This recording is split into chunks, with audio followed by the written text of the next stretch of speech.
Last week, we thought about how we can figure out how two stars are orbiting each other by measuring the position angle and separation of the dimmer star relative to the brighter star over time. But sometimes the stars are too close to make this measurement. Both stars appear as a single blob of light on the image that comes to our telescope. So we have no hope of being able to measure a position angle and a separation for two stars that are that close. We can use a different technique to see what's going on with those stars. They're doing the same thing, they're just doing it a lot closer, so we can't see them separately from each other. But we can see if, relative to our plane of sight, one of the stars passes in front of the other star. This is called an eclipsing binary system. So if we have a bright star and a dim star, and we have the dim star blocking some of the light from the bright star, we'll see a dip in the amount of photons that we're collecting from that smear of light, because some of the light's being blocked by the dimmer star. And then when the dimmer star goes behind the brighter star, we'll see another dip, a smaller dip, because we're not blocking the brighter star's light, now we're blocking the dimmer star's light as it goes around. This is what's going on if, relative to our plane of sight, one of the stars passes in front of the other star. As you can see, we have no hope of measuring a position angle and a separation. They're just too close to each other. But we can measure those dips if we take a lot of images over time. And when we do that, we get what's called a light curve. So we're taking the flux or the brightness of the photons coming from the stars as a function of time, and we're seeing these little blips when one star passes in front of the other. Now, because these stars are visible as only one blob of light, you can tell they're much, much closer to each other. And because of that, they tend to be going much, much faster than the double stars whose orbital periods can be in the hundreds of years. These stars often have periods of a day or less, sometimes much less than a day, sometimes only a few hours. So unlike these double stars that we just take an image of maybe once every several years or even longer than that, we're going to be taking images much more often. And Kepler the Space Telescope has been up there doing that for us for a while and has calculated periods on several eclipsing binary stars. Kepler has the most boring job in the world. It just stares at stars and measures their brightness as a function of time.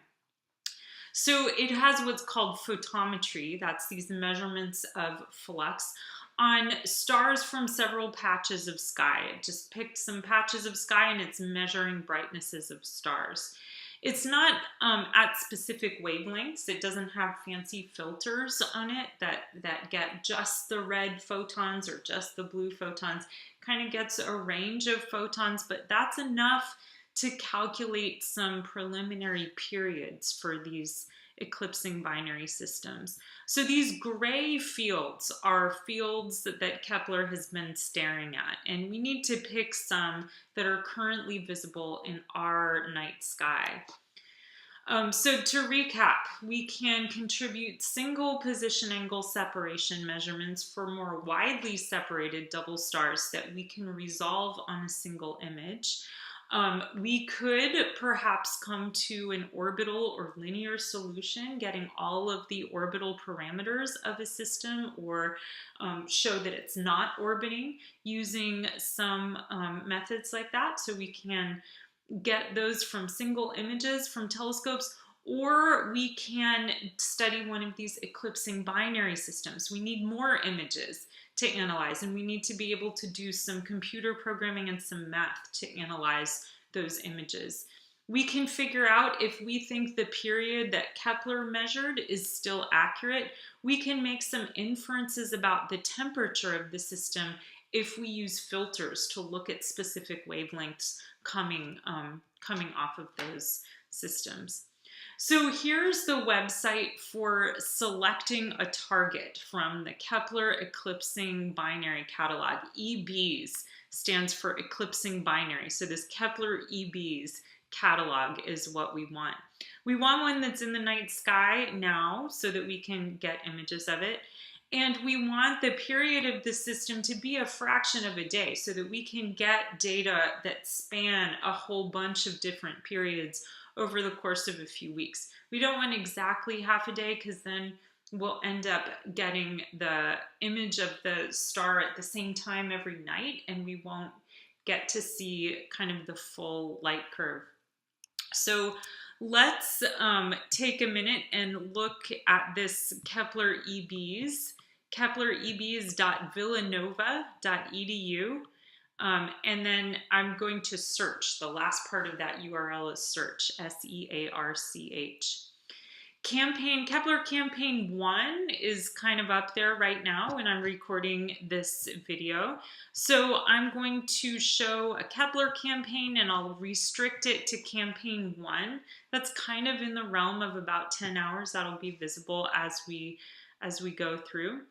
And we can just leave, let's take off Kepler Original Mission because that spans the whole sky. So it's just Campaign 1 that we're interested in looking at, and we're going to sort it by the period.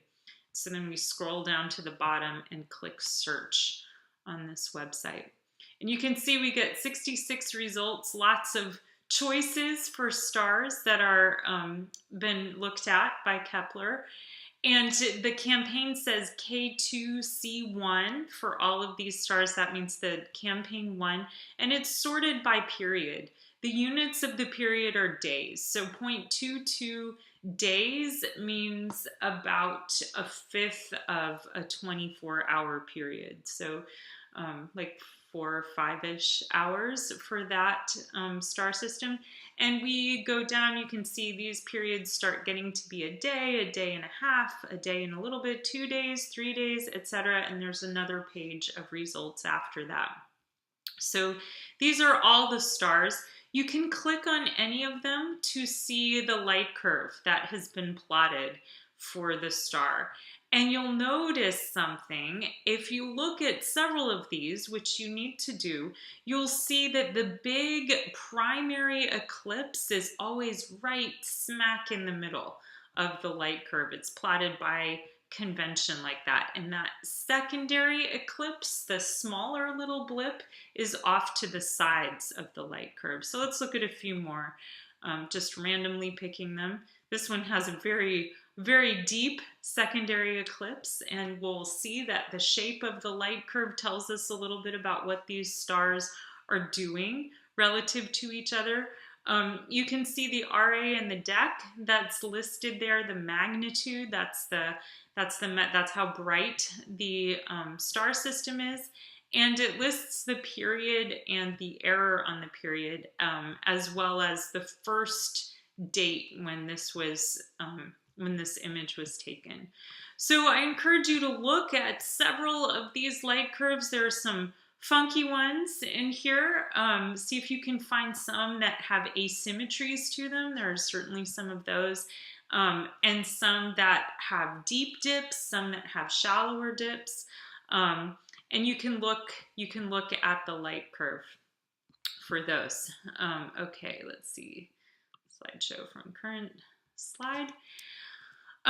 So you can use Stellarium to find some targets that we can currently see. We did this for our Skynet images as well, so you already have a feeling for what's visible in the night sky currently.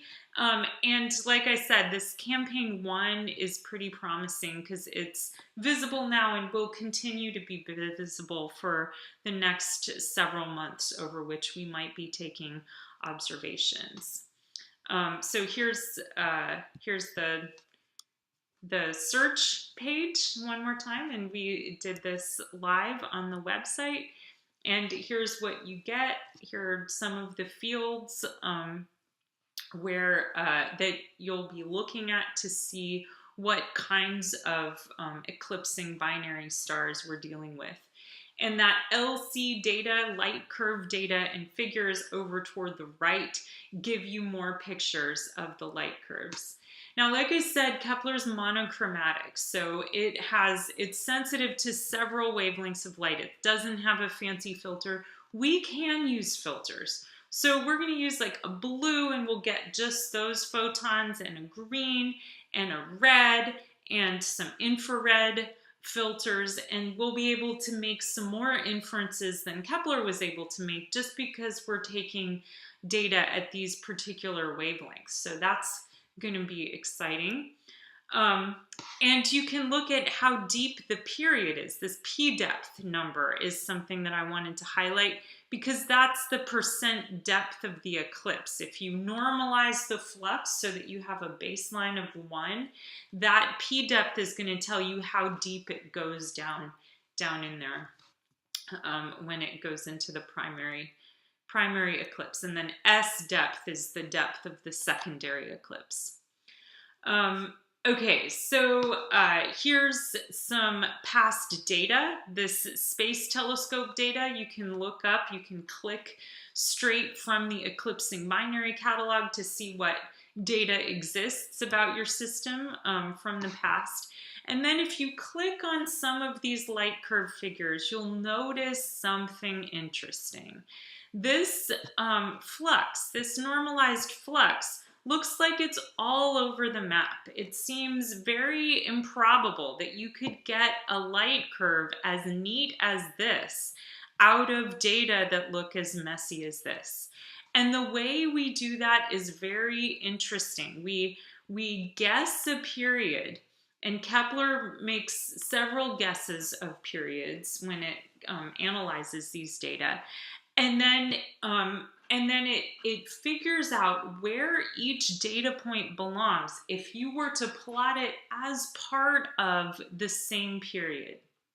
So for example, if you know that your period is 3 hours long, and you have one data point that starts your observations and a second data point 4.1 hours later, but you know your period is 3 hours long, then you're going to take that second data point at 4.1 hours and plot it as if it were about a third of the way into the first period you observed. So it would be at like 1.1 hours instead of 4.1 hours, because you're plotting it as if it's all part of the same period.